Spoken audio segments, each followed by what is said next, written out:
తిట్ల పురాణాన్ని స్వేచ్ఛ గురించి మాట్లాడే నైతిక అర్హత టీఆర్ఎస్ బీఆర్ఎస్ కు ఉందా లేదా నర్సన్న ఒకసారి ఆత్మపరిశీలన చేసుకోవాలి.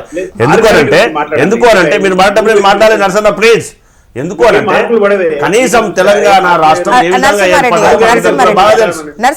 దానికి విరుద్ధంగా కనీసం స్వేచ్ఛ లేకుండా మంత్రులు కూడా కాకుండా కనీసం మన సమస్యలను చెప్పుకునే అవకాశం లేకుండా దమ్మా చెప్పుకోవడం లేకుండా 6 గ్యారెంటీలు 100 రోజులు చేస్తామన్నారు. దయచేసి సతీష్ గారు నా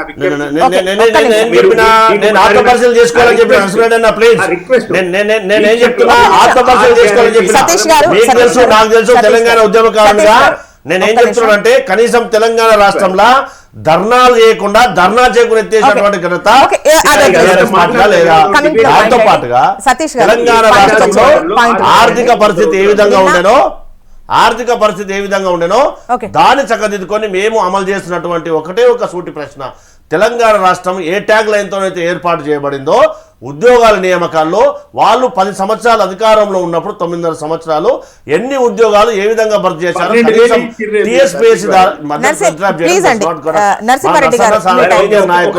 అన్ని తెలిసినటువంటి ఎంతవరకు కరెక్ట్ అండి? How it is advisable? కనీసం టీఎస్పీఎస్సీ నిర్వహణ చేయగలిగారా? చేయకుండా పేపర్ లీకులు చేసినటువంటి ఘనత దేశంలో ఏ రాష్ట్రంలో చేశారా లేదా? సతీష్ గారు చెప్పండి. నరసింహారెడ్డి గారు ప్లీజ్ దయచేసి ఎవరి టైం అప్పుడు వాళ్ళు మాట్లాడండి. మీ అబ్జెక్షన్ మీ టైం. ఇప్పుడు ఏవైతే హామీలు అమలు చేశారో అవి క్లియర్ గా అమలైనట్టు ఇప్పుడు ఈ మధ్య కాలంలో అయితే ఉచిత బస్సు గురించి ఇంతకుముందు మాట్లాడుకున్నట్టు పెద్దగా క్వశ్చనింగ్ ఏం చేయట్లేదు, దాన్ని వదిలేశారు. ఓకే, చాలా సందర్భాల్లో కూడా ఉచిత బస్సు మాత్రం అమలైంది, మిగతా ఉచిత బస్సు ఓకే కానీ మిగతా అన్ని తుస్సు అన్న కాడికి కూడా మాట్లాడుతున్నారు. లైక్ ఈ రుణమాఫీ అంటే అంటే ఇక్కడ మీరు పాయింట్ తీసుకోవాల్సింది ఉచిత బస్సు ఓకే అన్నది ఈవెన్ విపక్షాలు కూడా యాక్సెప్ట్ చేస్తున్నారు, కానీ మిగతా వాటికి సంబంధించి క్వశ్చన్ చేస్తున్నారు. అమలైనవి కూడా అంత క్లారిటీతో అమలైంది లేదు. అండ్ ఎట్లా అంటే వాళ్ళు 10 ఏళ్లలో చేయలేదని కావచ్చు, నిన్న బీజేపీ పైన విమర్శలు చేసింది కావచ్చు, అవి ఎంతవరకు తీసుకునేటువంటి అవకాశం ఉంటుంది, అది ఎంతవరకు మేము యాక్సెప్ట్ చేయగలుగుతాం అనేది వాళ్ళ క్వశ్చన్. ఒక్కసారి మనం అందరం కూడా ఆలోచన చేయాలి.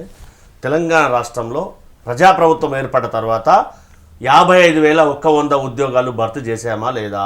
దాంతోపాటుగా తెలంగాణ రాష్ట్రంలో మేము అధికారంలోకి వచ్చినప్పుడు టైం బాండ్ పెట్టి ఉన్నటువంటి ఆర్థిక దృష్టిలో పెట్టుకొని 2 లక్షల రుణమాఫీ చేస్తామని చెప్పినాం.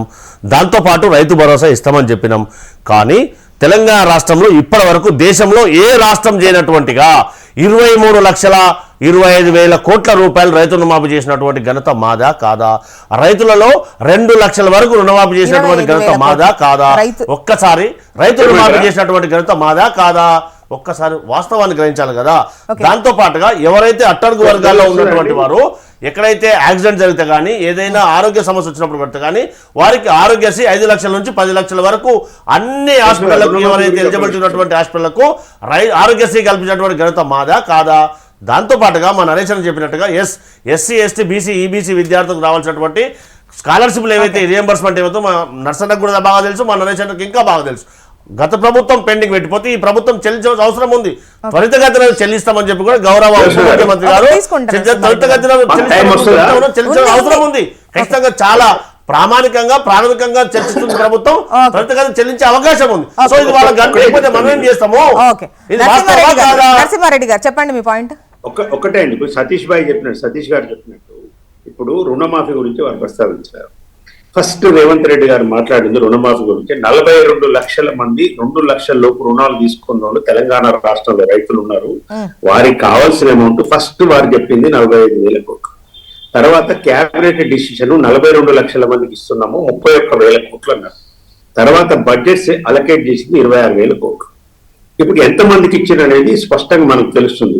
వాళ్ళు ఇచ్చింది 22,22,000 మంది రైతులకు ఇచ్చింది 20,616 కోట్లు.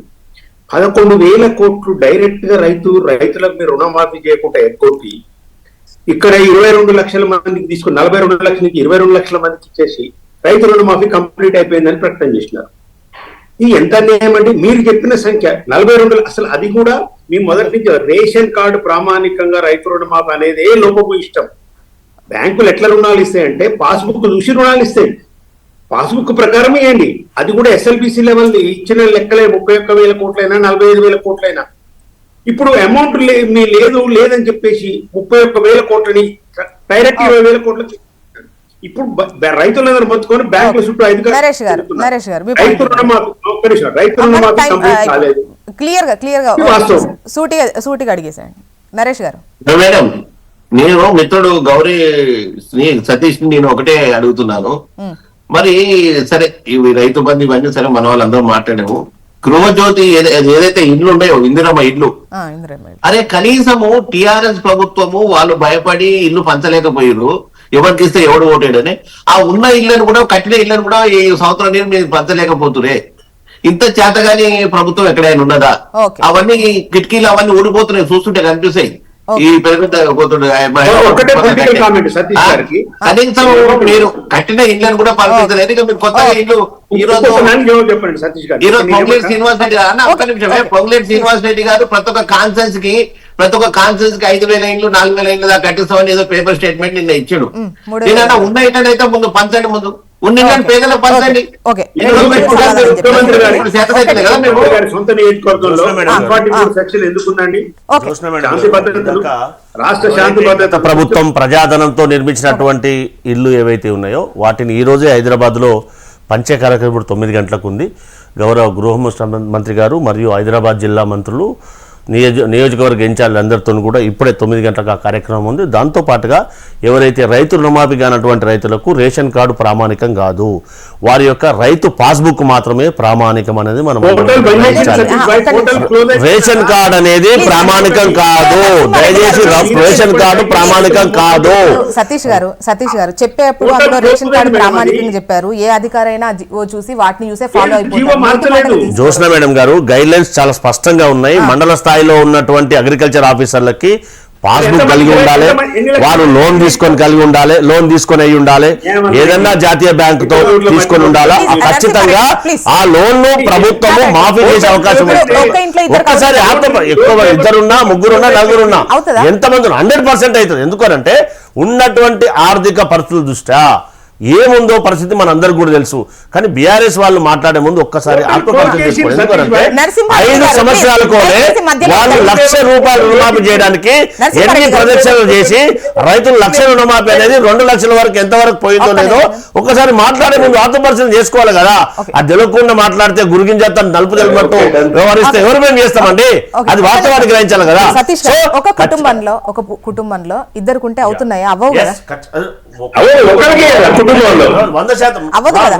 ఇప్పుడు రేషన్ కార్డు తీసుకొని ఒక యూనిట్ గా తీసుకొని అందులో ఒకరికి అవుతుంది. ఇద్దరు ముగ్గురు తీసుకుంటే ఇద్దరు ముగ్గురికి చేస్తున్నారా?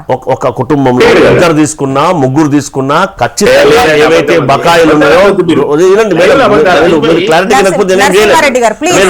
దయచేసి వినండి. ఒకరు తీసుకున్నా, ఇద్దరు తీసుకున్నా, ముగ్గురు తీసుకున్నా తెలంగాణ రాష్ట్రంలో పాస్బుక్ కలిగి ఉండి లోన్ తీసుకుంటే ఖచ్చితంగా మిగతా వాళ్ళకు కూడా బాకీలు ఉన్నాయి. ఎవరైతే 2 లక్షల పైసలు విద్యుత్తో పాటు ఉన్నటువంటి వాటన్నిటి కూడా ప్రభుత్వం మాఫీ చేసే అవకాశం ఉంది. అది గ్రహించకపోతే మనం చేయలేదు, వాళ్ళకి తప్పించుకునే అవకాశం లేదు. మేము ఇచ్చినటువంటి కాల పరిమితిలో మాకు ప్రజలు 5 సంవత్సరాల వరకు ఇచ్చారు. మేము ఇచ్చినటువంటి హామీలన్నీ కూడా ఖచ్చితంగా. సతీష్ గారు, నరేష్ గారు ఒక్క నిమిషం అండి ప్లీజ్. అందరూ ఒకసారి మాట్లాడితే ఎవరి వర్షన్ ప్రజల్లోకి వెళ్ళదు. దయచేసి మనకున్న చాలా తక్కువ టైం. అయితే ఈ రుణమాఫీకి సంబంధించి వాళ్ళు అడుగుతుంది ఏంటంటే మీరు క్లారిటీగా ఒక లెక్క క్లియర్గా ఇంత అయింది అంటే పూర్తి స్థాయి నిధులతో కూడినటువంటి లెక్కలు అది అథెంటిక్ గా ఇస్తే గనక ఈ ఇంతమందికి అయింది లేదు ఊరికే నోటి మాటగా అన్ని చేసేసాం తప్ప. ఒక్క నిమిషం ప్లీజ్ 22 లక్షల 22,000 అది అఫీషియల్ గా క్లియర్ గా అనౌన్స్మెంట్ అనేది అంటే హామీ ఇచ్చేసాం నెరవేర్చేసాం అనేది కాకుండా క్లియర్ ఇన్ఫర్మేషన్ అనేది ఎక్స్పెక్ట్ చేస్తున్నారు. ఖచ్చితంగా రైతు రుణమాఫీ ఇంకా మిగిలిన వాళ్ళందరూ కూడా రుణమాఫీ చేయవలసిన అవసరం ఉంది. ఇప్పటి వరకు 2 లక్షల వరకు ఉన్నటువంటి వారందరూ కూడా మిగతా వారికి కూడా రుణమాఫీ చేసే అవకాశం ఉంది. ప్రజాప్రభుత్వం ఆలోచన చేస్తుంది. పెండింగ్లో ఉన్న 31,000 కోట్ల అవసరం ఉందనేది మనందరూ కూడా క్యాబినెట్లో ఆమోదం తీసుకున్నటువంటి సందర్భం. మిగతా 23,000 కోట్లు అనేది బడ్జెట్ రిలీజ్ చేయడం జరిగింది, అవన్నీ మాఫీ కావడం జరిగింది. మిగతా డబ్బులను కూడా త్వరితగతిన పాల్గొన్నందుకు సతీష్ గారు, నరసింహారెడ్డి గారు, నరేష్ గారు థ్యాంక్ యూ సో మచ్ అండి.